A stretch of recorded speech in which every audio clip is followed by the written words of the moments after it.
कहानी की शुरुआत में हमें एक यंग लड़का दिखाया जाता है जिसका नाम मिन होता है। मिन एक शरीफ और इंटेलिजेंट स्टूडेंट होता है। वो हर टीचर का फेवरेट और हर स्टूडेंट के लिए एक मिसाल होता है। एक दिन क्लास में नया स्टूडेंट आता है जिसका नाम चिन होता है। टीचर चिन को क्लास के सामने इंट्रोड्यूस करती है कि चिन इंटर स्कूल में बॉक्सिंग चैंपियन रह चुका है। पूरी क्लास उसके लिए तालियां बजाती है, लेकिन मिन खामोश रहता है। इसका चेहरा बता देता है कि वो चिन के आने से बिल्कुल भी खुश नहीं है। टीचर के जाते ही चिन अपनी असलियत दिखा देता है। वो क्लास के सबसे ज्यादा शरारती लड़के को पीट कर पहले दिन ही क्लास पर अपनी धाक जमा देता है, यानी अब क्लास में उसकी चलेगी। फिर उसकी नजर मिन पर पड़ती है। चिन पूरी क्लास के सामने उसकी इंसल्ट करता है और फिर उसे मारने लगता है। तभी एक लड़की बीच में आकर उसे रोकने की कोशिश करती है, लेकिन चिन उसे भी 2-3 चांटे लगा देता है। मिन हिम्मत करके चिन का हाथ पकड़कर कहता है, बस करो, मगर जवाब में उसे चिन जोर का पंच मारता है। चिन उसे गिराकर कॉपी से मारते हुए कहता है, लगता है तुम भूल गए हो मैं तुम्हारे साथ पहले क्या क्या करता था। यहाँ हमें पता चलता है कि ये दोनों मिडिल स्कूल में साथ थे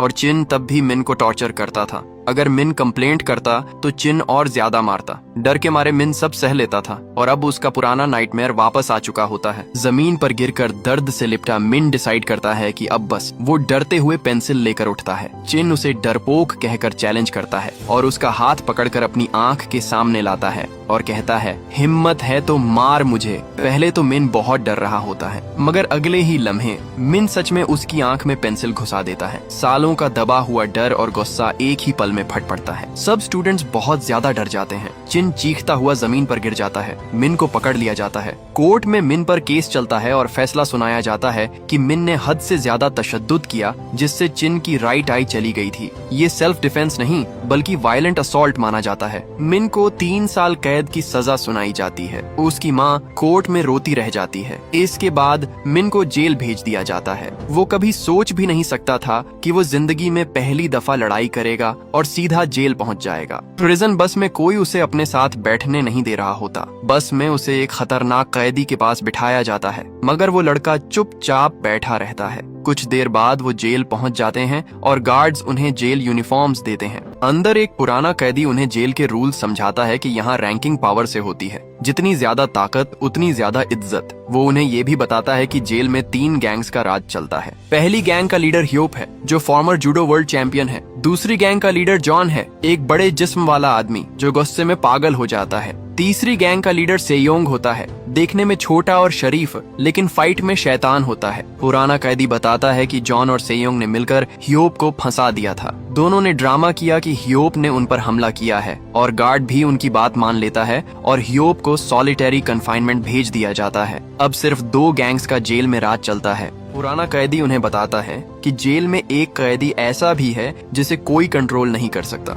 चाहे तीनों गैंग्स के लीडर्स मिल ही जाएं। उसका नाम ली होता है, वही खामोश लड़का जो बस में मिन के पास बैठा हुआ था। ली 2 साल पहले young world champion martial arts रह चुका है। फ्लैशबैक में दिखाया जाता है कि ली अपनी छोटी बहन के बर्थडे के लिए गिफ्ट्स और फूल लेकर घर आता है। जब वो फ्रिज खोलता है तो हाथ खून से भर जाता है। घर में उसे बहन की खून में डूबी हुई लाश मिलती है। अचानक एक चोर ली पर हमला कर देता है, लेकिन उसे अंदाजा नहीं होता कि उसने किससे पंगा लिया है। ली उसे पकड़कर टेबल पर दे मारता है, उसकी टांग तोड़ देता है। तभी दूसरा चोर भी आ जाता है। ली उसका सर लोहे पर बार बार दे मारता है। इस तरह वो सभी चोरों को खत्म कर देता है। कानून के मुताबिक ली ने एक्सेसिव सेल्फ डिफेंस यूज किया होता है, इसलिए उसे जेल भेज दिया जाता है। मिन ये सब सुनकर हैरान रह जाता है और वो सोचता है कि ऐसे खतरनाक जेल में वो कैसे सरवाइव करेगा। कुछ दिन बाद कैदी ग्राउंड में फुटबॉल खेल रहे होते हैं। तभी एक प्लेयर घायल हो जाता है और जबरदस्ती मिन को उसकी जगह भेज दिया जाता है। मिन को फुटबॉल खेलना भी नहीं आता होता। वो गलती से बॉल की जगह जॉन को नीचे किक मार देता है और दर्द की वजह से जॉन जमीन पर गिर जाता है। तब सेयोंग हंसकर कहता है,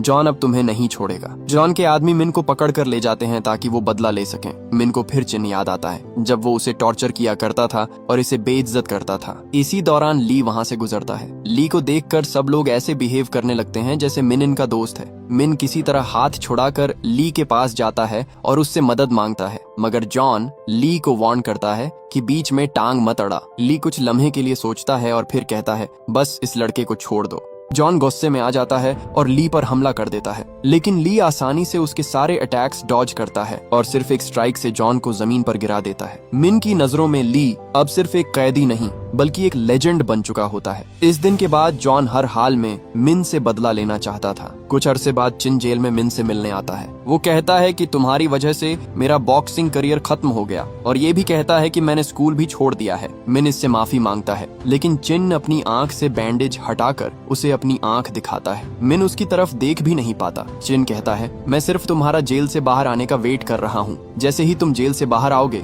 मैं तुम्हारा वो हाल करूंगा कि तुम कभी सोच भी नहीं सकते। मिन का डर दोबारा जिंदा हो जाता है। दिन में उसे जॉन धमकाता है और मारता पीटता है और रात में उसे चिन के खौफनाक सपने आते हैं। एक दिन वो ली को यार्ड में ट्रेनिंग करते हुए देखता है। वो हिम्मत करके उसके पास जाता है और जॉन से बचाने का शुक्रिया अदा करता है, मगर ट्रेनिंग मांगने की हिम्मत नहीं होती। मिन रोज कोशिश करता है मगर वो डर कर लौट जाता है। आखिर एक दिन ली खुद पूछ लेता है, तुम क्या कहना चाहते हो? मिन कांपते हुए कहता है, मुझे स्ट्रॉन्ग बनना है, मुझे लड़ना सीखना है। पहले तो ली उसे मना कर देता है और कहता है कि तुम मार्शल आर्ट्स का गलत इस्तेमाल कर सकते हो, लेकिन मिन चीख कर कहता है कि मैं डर कर हमेशा भागता रहा, लेकिन अब और नहीं भाग सकता। वो प्रॉमिस करता है कि मैं कभी मार्शल आर्ट्स का गलत इस्तेमाल नहीं करूंगा। ये कहकर मिन रोने लगता है। ली को उस पर तरस आ जाता है और मिन के दर्द भरे अल्फाज उसे छू लेते हैं, मगर ली एक शर्त रखता है कि अगर तुम 40 मिनट में 100 चक्कर इस यार्ड में कंप्लीट कर लोगे तो मैं तुम्हें ट्रेनिंग दे दूंगा। यह सुनकर मिन फौरन हाँ कर देता है। मिन दौड़ना शुरू करता है। शुरू में सब ठीक होता है।